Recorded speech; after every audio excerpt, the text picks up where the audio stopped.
Good morning everyone. आज हम लोग क्लास 4 की हिंदी का किताब पढ़ेंगे जिसका नाम चंद्रिका है। इस किताब की प्रथम अध्याय हम लोगों ने पूरी कर ली थी जिसका नाम था हमको मन की शक्ति देना।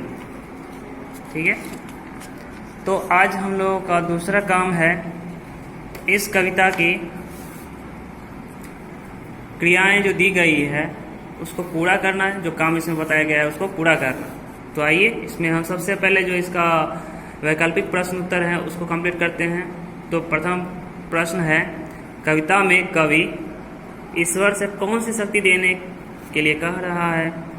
तो कविता में कवि कौन सी शक्ति? मन की शक्ति कह रहे हैं ना देने के लिए, तो आंसर उत्तर हो जाएगा मन की। दूसरा प्रश्न है, कविता में कवि बचने के लिए कहता है, किससे बचने के लिए? सच से, छल प्रपंच से या झूठ से? तो झूठ से बचने के लिए कह रहे हैं। तीसरा प्रश्न है, कविता की अंतिम पंक्ति में कवि ने किससे न डरने की बात की है? तो बदी से न डरने की बात की है। कविता के रचयिता कौन है? गुलजार जी इस कविता के रचयिता हैं। इस तरह से प्रथम प्रश्न जो है पूर्ण हो चुका है। आइए दूसरे प्रश्न की ओर चलते हैं। ये मिलान है, तो मन की शक्ति। ठीक है, तो मन की शक्ति हो गया इसमें पहला उत्तर। सच का क्या हो जाएगा? तो सच का, एक मिनट इसको थोड़ी देर के बाद देखते हैं। खुद पे हौसला रहना चाहिए, खुद को जय करे, तो बच गया मन का दम भरे। ठीक है, आइए चलते हैं तीसरे प्रश्न की ओर जिसमें कविता की कुछ लाइन दी गई है लेकिन उसमें एक दो शब्द छूट गया, उसे पूर्ण करना है। तो दोस्तों से डैश हो, तो दोस्तों से भूल होना चाहिए। इसमें दिया गया होगा दोस्तों से भूल, तो इसमें भराएगा क्या चीज? भूल। दोस्तों से भूल हो, तो अब इसमें डैश कर सके तो इसमें शायद होना चाहिए माफ। इसमें होना चाहिए माफ। वैसे देख लेते हैं, माफ, देखिए माफ है ना, माफ कर सके ये दोनों दिया हुआ है, ये शब्द छूट गया था, इसी को इसमें भरना है। भाग भर दिए हैं हम, तो बच गया ये प्रश्न। इसे आप लोगों को पूर्ण करना है। आगे चलते हैं प्रश्न संख्या 4 जिसमें 3 प्रश्न दिए गए हैं और इसका उत्तर एक ही शब्द में देना है या 2 शब्द में ज़्यादा से ज़्यादा। कविता में कवि ने किस पर विजय पाने की बात की है? तो मन पर विजय। ठीक है, तो मन पर इसका उत्तर हो जाएगा। कवि किसकी जय करना चाहता है? तो खुद की। कवि खुद की जय करना चाहता है। कवि किसकी भूल को माफ करना चाहता है? तो कवि जो है दोस्तों की भूल को, दोस्त जो होते हैं, मित्र जो होते हैं, दोस्तों की भूल को माफ करना चाहता है। चलते हैं अगले प्रश्न की ओर जिसमें 2 वाक्य में उत्तर देना है अधिक से अधिक। इसमें 2 प्रश्न है। पहला प्रश्न, कवि अपने दिल से क्या साफ करने की कामना करता है? तो इसमें लिखाएगा कवि अपने दिल से, यहाँ पर लिखाएगा भेदभाव। इसके बाद फिर से यहाँ से लिखाएगा साफ करने की कामना करता है। ये हो गया हमारा पहला प्रश्न का उत्तर। अब दूसरा है, कवि ने किससे बचे रहने और किसका दम भरने की बात की है? तो कवि ने किससे बचना चाहते हैं कवि? तो झूठ से बचे रहने और सच का दम भरने की बात की है। हो गया, इस तरीके से 2 प्रश्न का उत्तर मिल गया है। चलते हैं अब ये दीर्घ उत्तरीय प्रश्न है जिसमें पंक्तियों की संख्या 2 या 2 से अधिक हो सकती है। तो पहला प्रश्न है, कविता की प्रथम पंक्ति में कवि क्या कामना करता है? ठीक है, और दूसरा प्रश्न है, मुश्किलें पड़ने पर कवि ईश्वर से क्या क्या कामनाएं करता है?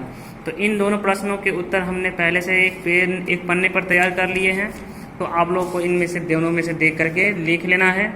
ठीक है, तो ये रहा आपका प्रश्न संख्या 6 का पहला का उत्तर और नीचे है दूसरे का उत्तर। आप लोगों को इसे अच्छे तरीके से लिख लेना है। चलिए आगे बढ़ते हैं। तो प्रश्न उत्तर का कार्य हो गया है। चलते हैं बोध एवं विचार पर। आपके अनुसार मानसिक शक्ति में से कौन सी शक्ति महत्वपूर्ण है और क्यों? तो हमारे हिसाब से जो है मानसिक शक्ति जो है महत्वपूर्ण है, ठीक है, क्योंकि तो क्यों महत्वपूर्ण है? क्योंकि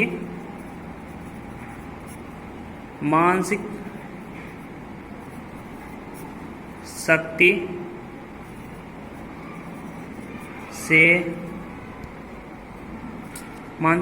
से ही शारीरिक क्रियाएं होती है, शारीरिक क्रियाएं होती है, ठीक है। अगला प्रश्न है, कविता में कवि ने भेदभाव साफ करने के बारे में कहा है। सोच कर बताइए कवि ने किन भेदभाव के बारे में चर्चा की है।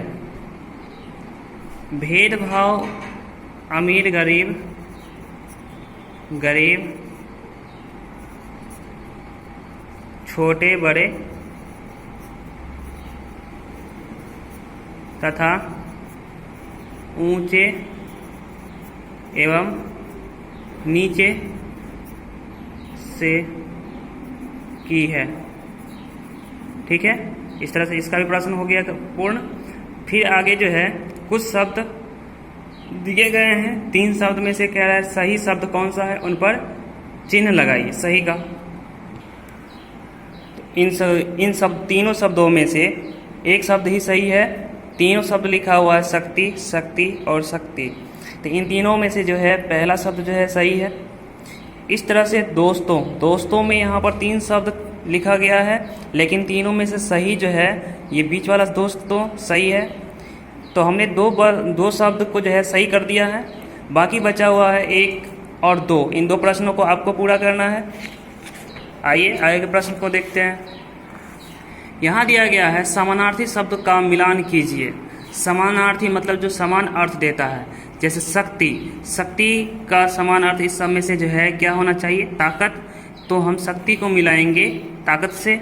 उसी तरह माफ, तो माफ हम काम, क्षमा और आप, तीनों में से क्षमा जो है माफ का एक अर्थ देने योग्य शब्द है। खुद मतलब होता है अपना, और कर्म कहते हैं काम को। इस तरह से हमारे समानार्थक शब्द पूर्ण होते हैं। चलते हैं कुछ विलोम शब्द की ओर, जैसे जय का विलोम यानी कि उल्टा होता है पराजय। उसी तरह से साफ का होता है गंदा। तो 2 शब्द को हमने उत्तर सहित लिख दिया है, बाकी बचा हुआ है 2 शब्द, इसे आप लोगों को लिखना है। चलते हैं, इनमें जो भाववाचक संज्ञा नहीं है उन पर गोला लगाइए।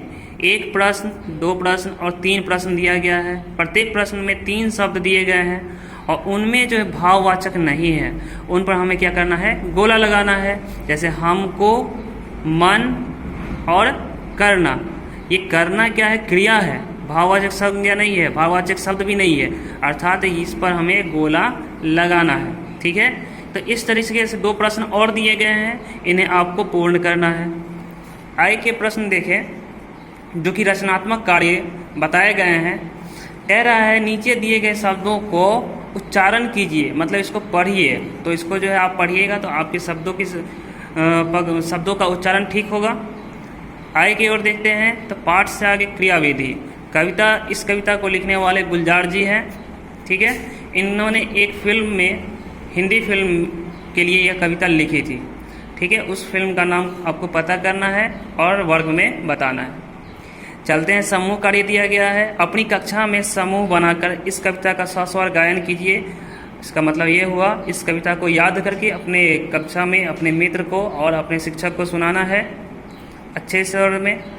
जो समूह सबसे अच्छी प्रस्तुति देगा वही विजयी होगा। आप सबों में जो समूह अच्छे से सुनाएगा, अच्छे गायन के साथ सुनाएगा, वो समूह विजयी होगा, ठीक है। और अंतिम प्रश्न है, ऐसी ही किसी ईश्वर प्रार्थना का संकलन कीजिए और अपनी अभ्यास पुस्तिका पर लिखिए। मतलब जिस तरह से ये कविताएं लिखी गई है गुलजार जी के द्वारा, जो लिखा गया है हमको मन की शक्ति देना, ईश्वर से संबंधित यह कविता है। उसी प्रकार ईश्वर से संबंधित कोई और कविता को लिखना है अपने कॉपी में, ठीक है, और उसे भी याद करना। इस तरह से हमारा ये जो पहला अध्याय जिसका नाम था मन की शक्ति देना, ये पूर्ण होता है। आशा है आप लोग अच्छे से समझ पाए होंगे। तो इन प्रश्नों को आप लोगों को याद करना है, कॉपी में फेयर करना है। ओके, धन्यवाद।